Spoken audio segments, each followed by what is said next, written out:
Let me share a quick story that might save you some headaches. I recently had a home on the market and we received an offer from a very interested buyer.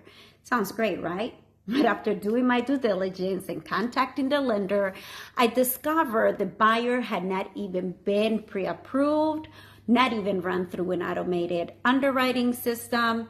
That's a big problem. Why? Because without knowing your true buying power, you could fall in love with a home and not be in a position to buy it. Worse, you could waste time and miss out on other opportunities. Home buyers, mistake number one, house hunting without a solid pre-approval. Before you tour homes, get a trusted lender who can walk you through your numbers and give you the confidence in the paperwork to make a strong offer when the right home shows up. If you're not sure where to start, message me.